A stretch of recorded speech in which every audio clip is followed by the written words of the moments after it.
Good evening, good evening. If you've joined us live on Facebook or on Twitter, Periscope tonight. So Stan, we're going to be talking. Yes, Steve. Ed, how are you? I'm good, man. How are you? Fantastic. Yeah, really good. Thank you. Really good. That's a nice red shirt you've got on tonight. Looking very red. Yeah. Well, it's a bit warm, you see. So nice to have short sleeved and a bit of color as well. Excellent. Everyone likes a bit of color. So Stan, what color have you got for us tonight on the running broadcast? Yeah, we're talking strength and conditioning, and as a component of improving running, as an element of making runners, incorporate it within their training, running program. But the story out there is really it's divided. There are certain groups of runners that have okay with strength and conditioning. Yeah, especially the short distance, runners, between 60 to 400 meters. They actually go out to look for strength and conditioning. The picture is a bit different, from between the middle and long distance runners. It's not something that they readily, take on board. And I think there are more than a few questions and a few apprehensions there on exactly what it is and how they can, whether they need it to, to improve their running or their performances rather, and who exactly, which type of athletes would need what type of strength and conditioning. Fantastic. So if you're watching us live on Facebook tonight, we'd really love to be able to hear from you tonight to keep the show live, interactive. And we want to hear with you about some of the big challenges you guys are having with your running, trying to improve your running at home. Tonight, we're specifically going to be focusing on the introduction of strength and conditioning and exercise as an additional formats to help improve your running. So Stan, what really is strength training for runners? I think what's important, Steve, probably is to, have a little word over what strength and conditioning is itself. Yeah. I think the term itself tends to be misleading, even though it's a popular term, strength and conditioning, because it is only referring to one biomotor, which is a strength. And yet there are other performance factors, other performance biomotors that are necessary for an athlete to perform. Endurance runners would definitely need endurance. And so if it's just the strength that is mentioned as conditioning, when their major conditioning is endurance, they might think probably they don't need that. They need more on the endurance. However, strength and conditioning encompasses all those other elements, that are necessary for performance: speed, strength, and endurance as basics, as well as many others that come in between within that whole process. So the act of preparing the body to be able to meet the demands of running, whether at recreation or at a competition level, that whole process there is conditioning. And when the conditioning is focused on the biomotor ability of strength, that's when it is called, or commonly referred to as, the strength and conditioning. It is we're conditioning the athletes, we're improving, rather we are enhancing their strength reserves that are necessary and pertinent for their particular, running distance. So that's what strength and conditioning would be. Stan, Terry's joined us live again. Hey, Terry, how's it going? Hopefully you're having a nice Hey, Terry. And a warm welcome to yourself, also from South Wales Valleys. Terry, what you've been up to today, we'd love to know. So, Stan, it can be a simple but quite a complex thing introducing that S&C component to your running, obviously depending on what kind of level that you're at. Yes, it is, because for one, it's why it is not difficult. Why it is that it's because when people start running, strength and conditioning is usually not in the picture. It's something that people encounter when they reach a certain level, or when they're looking for certain levels of performance within their running, for whatever reasons that they are running. And in most cases, some of the involvement with the strength and conditioning is really incidental. It's usually when they have had an injury, that's when they start taking on board strength and conditioning. However, strength and conditioning in itself, barring injury, it is something that is important in that it assists not only for the athlete to be able to perform, but it also assists in injury prevention. Yeah. So that's where it sits, and that's how important it is. It's there for movement efficacy, but it's also there for injury prevention. So that's how important, and that's the breadth, and length of strength and conditioning in my book. Brilliant. So we've got Deborah Rushman on the line, Stan. So she's asking, what S&C would you recommend for teenagers? Deborah, just to clarify, is that specifically for running, or is it in general for teenagers? Because there's a little bit of a difference there. But if you want to just clarify that, we'll certainly get back to you and get you an answer. But Stan, that's a good point, because it does need to be very specific, doesn't it? The strength and conditioning. Because you can't just apply you've got to be heading in a specific direction with this S&C. So looking at training needs, the person that you're working with, and the direction that you're heading, and all really important components of looking at that underlying strength program for whatever necessitates it at the other end. It should be so, Steve, because strength and conditioning is simply an intervention to meet a certain outcome. That outcome is come from the demand of whatever it is that you want to do. So if it's going to be useful, it must really relate to the demands for which you want the intervention.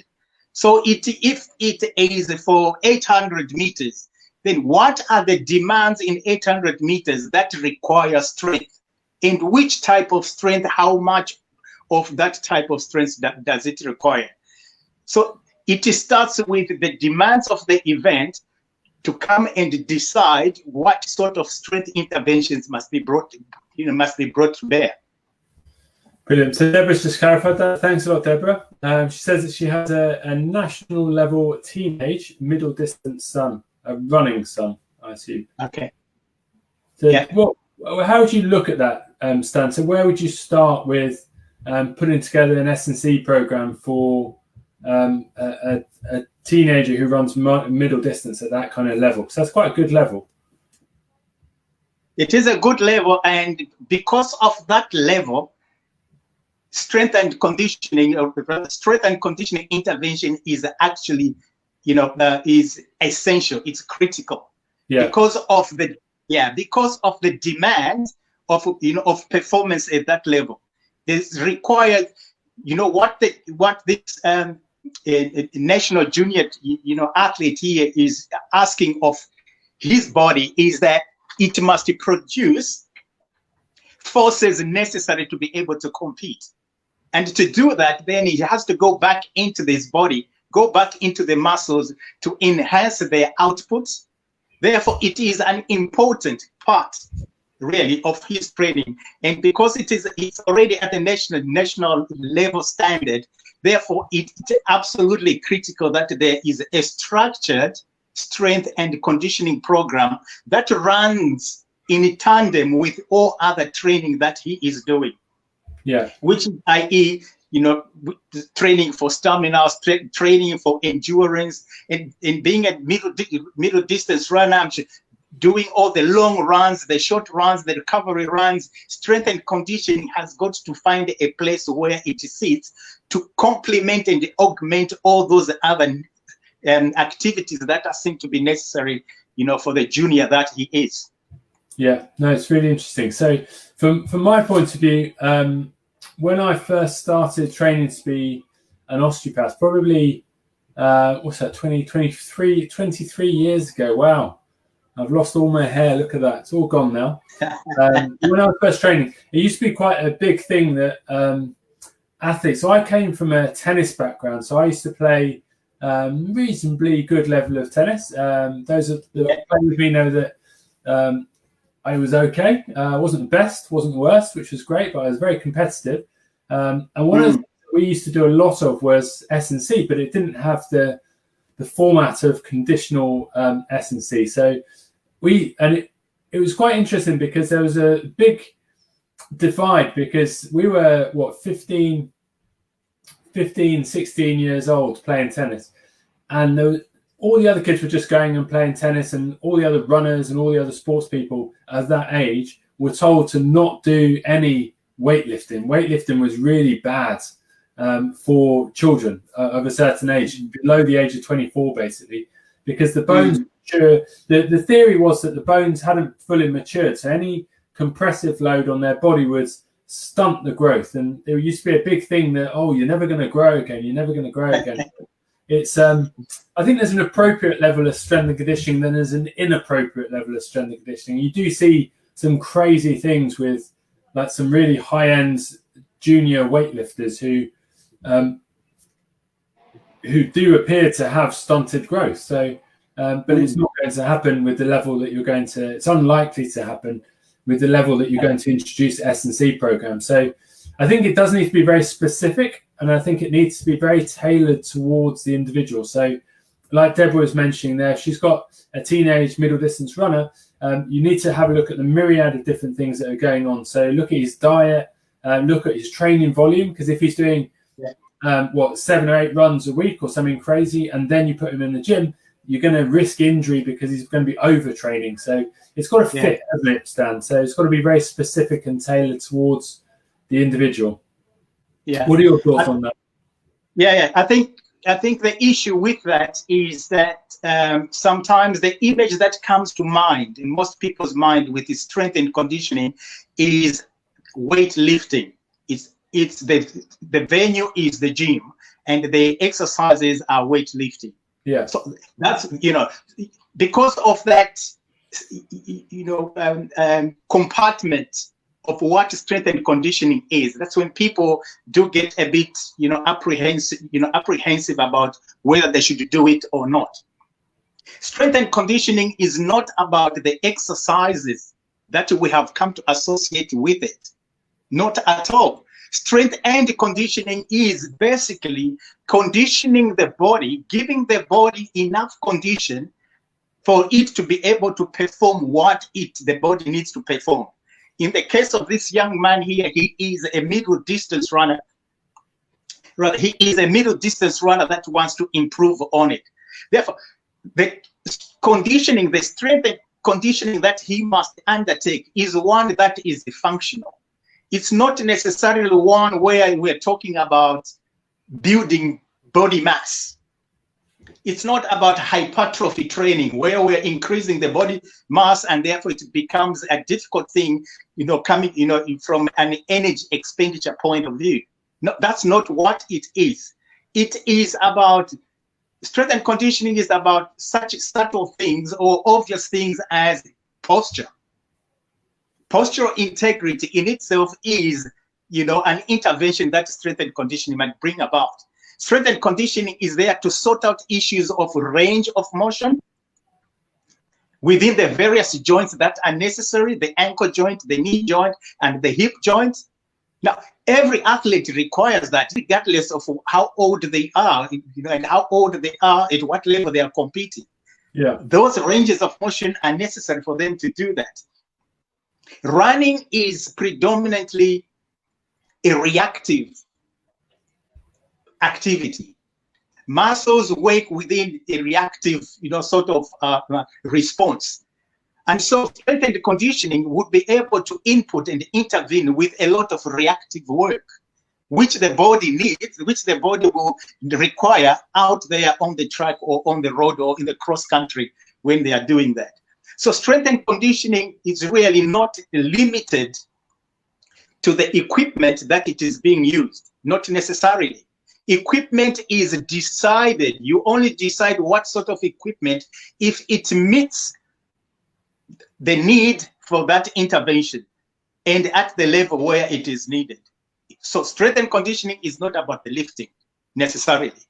The lifting is only there as an intervention to meet a certain component of conditioning, only where it is applied appropriately and in the right load for the right muscle groups, because every muscle responds differently to different loads that are placed on it.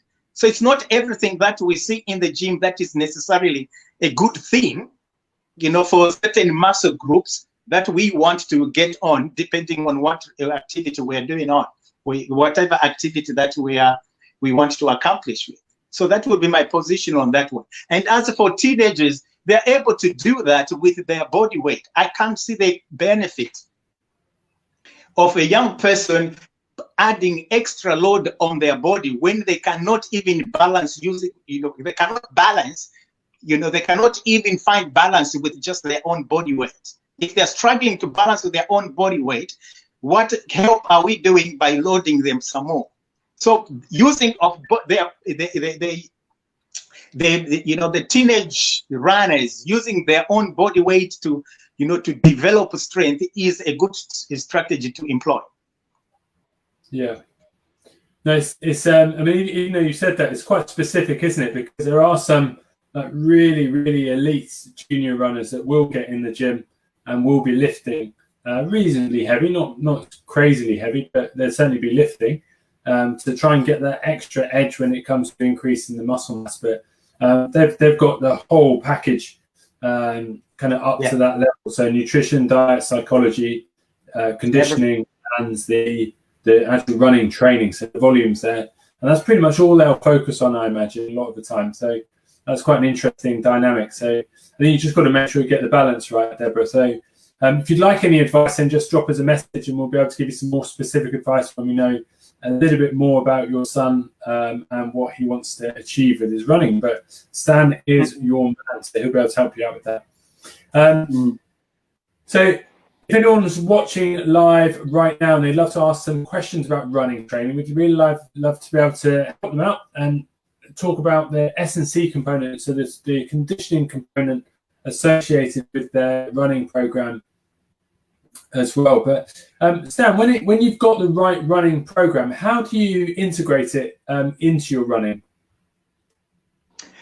Right, the body works in a very connected way. So irregardless of the various components of running that we have come out, we have defined them for the purposes of one, discussion, but also for the purposes of improving the individual components of running. However, the body works as a unit. And therefore, whatever interventions that we're bringing into the body, into the running, that it has got to be part of an integrated provision. So strength and conditioning may not just be a standalone intervention that we offer at a certain time, you know, as it were. It must find its way within the whole training program, you know, alongside all other components that we deem necessary to accomplish a performance. Strength and conditioning has got to be, if I may use the term, it has got to be spread right across the season. Why? Because it develops more as a continuum. There are certain fundamentals of strength and conditioning upon which you build the next level of elements of strength and conditioning as you approach, you know, the competition season. So there's preparation, strength and conditioning, there is pre-competition strength and conditioning, and then there is fine-tuning strength and conditioning during the competition season. Each one of those looks different. It might be the same technology, but each one of them looks very different. As an example, it might be difficult.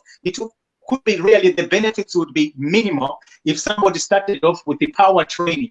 before they've even built their strength levels, as an example. Yeah. So power training is part of strength and conditioning, but power itself comes a bit later within that whole season or within that cycle, wherever it is, depending on what their trainer and their coaches are working on. Each one of those phases that are, of biomotor phases will come at an appropriate time relative to the season of competition. Yeah.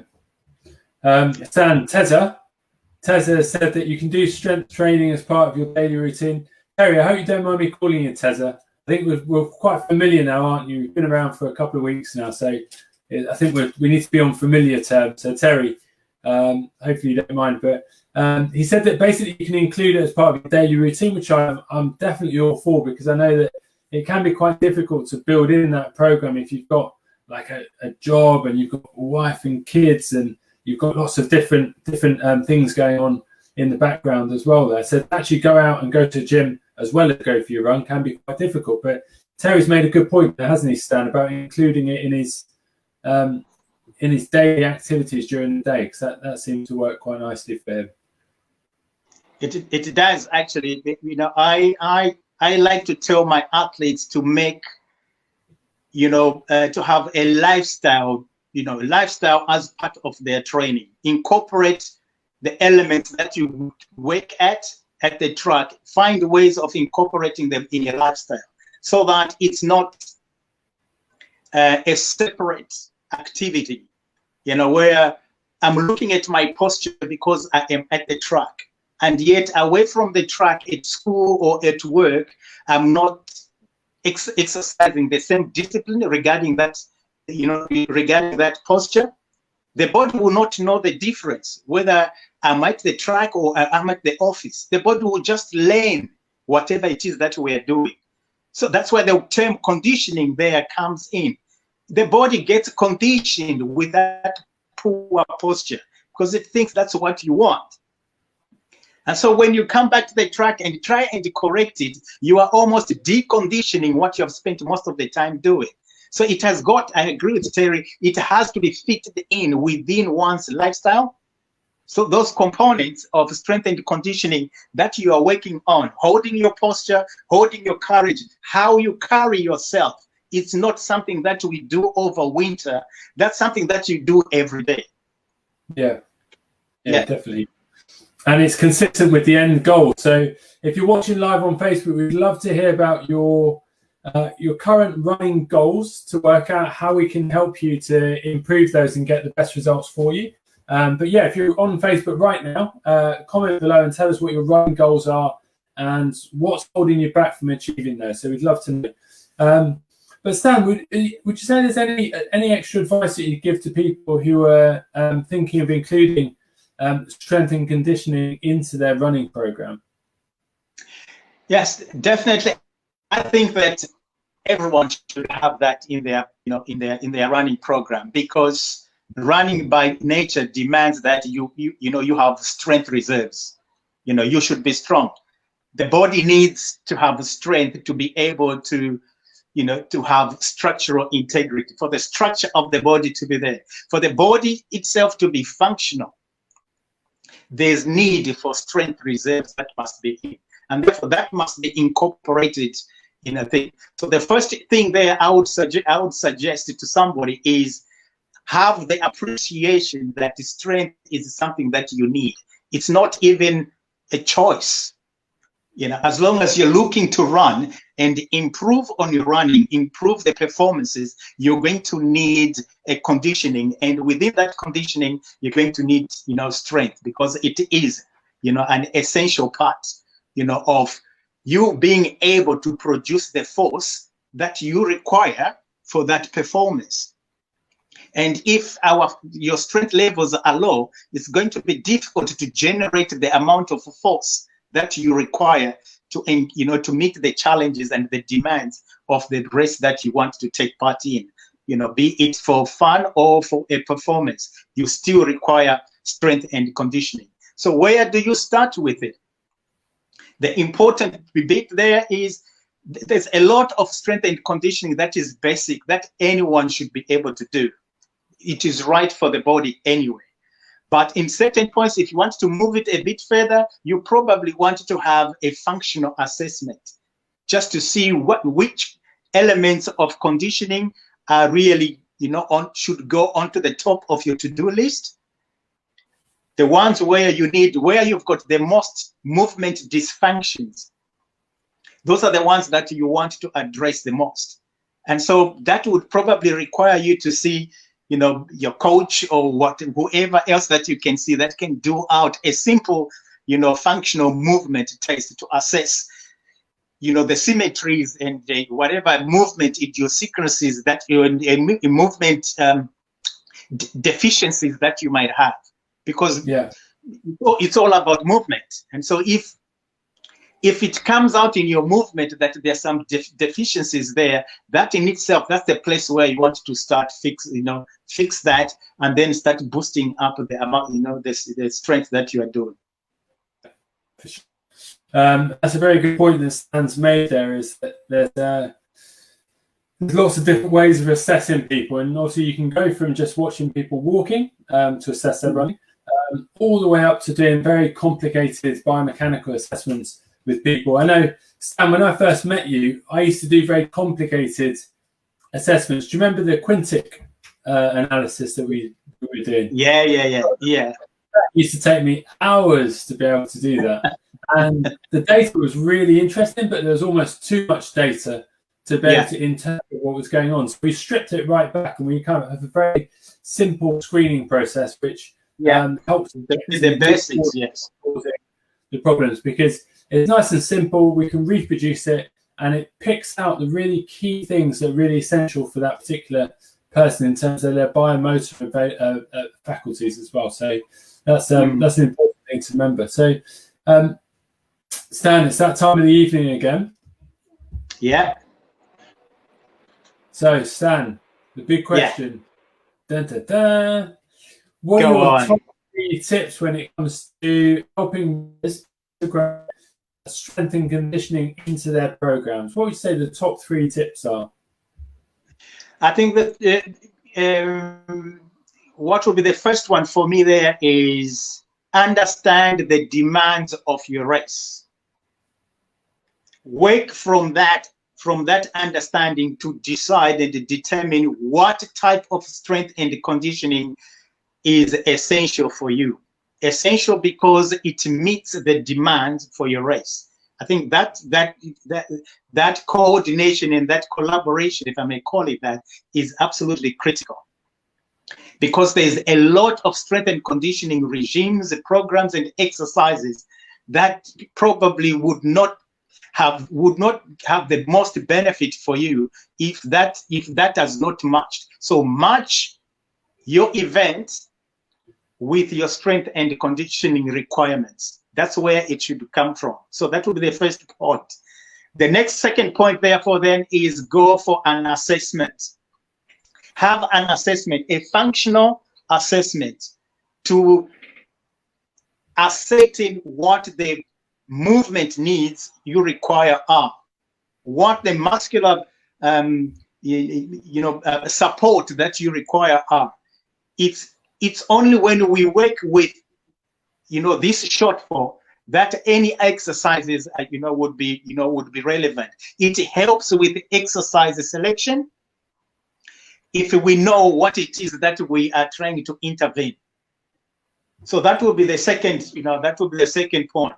The third one is incorporate whatever it is that you have decided as a strength and conditioning intervention program, incorporate it alongside your running program so that it is intertwined together with the running and the S&C. They are all together. So those would be my top three tips. Notice that I've not gone for telling you what exercises to do, because that is not in itself a wise thing to do, because I don't know what conditions and what needs or what events that you are involved in. So it is, because it is very specific, I would give you those three from a thematic standpoint, that those would be key to use as my running tip. Excellent. So if you've been watching us on Facebook, that's absolute gold dust. If you missed the start, rewind all the way back to the beginning because there's some gold nuggets hidden in there from Stan the Man tonight. So Stan, thank you very much for joining us. What are you doing for the rest of the bank holiday? Well, you know, a bit of sun in the garden, you know, that's all we're doing these days, you know, with all the social distancing and all that. Living the dream. Yeah. This is it, yeah. I often wonder what it would be like to not work and just like not have to go to work. And it's kind of, I think everyone's got their dream come true, haven't they, right? Yeah, but you see, I think it's a dream because you are working. That's why you are thinking about not working. Because once you stop working, you discover that it's just as tiring not sitting there and not working, and therefore you wish you want to go back to work and do some work. No, it's a bit facetious to me because I'm sure it's very stressful. Some people not working at all. So my heart goes out to you if you're not working. Hopefully you'll be able to sort that out soon. But yeah, so what have we got happening this week? We're back on Wednesday, aren't we, Stan? Yes, we're back on Wednesday, Vet. And yes, we'll have a brilliant topic for our viewers and our listeners, our friends to follow us there. We'll have a brilliant topic again within the whole subject matter of running, basically to help people along, you know, improve their running and enjoy the experience of running. Yeah, exactly. It's what it's all about. And if you can't bear the excitement to wait till Wednesday to find out what we're going to be talking about, join us on Facebook because we'll be updating some regular posts so you can get an idea of what the topics are. Make sure they are of interest to you, but we guarantee that you won't be disappointed if you do turn up on Wednesday night.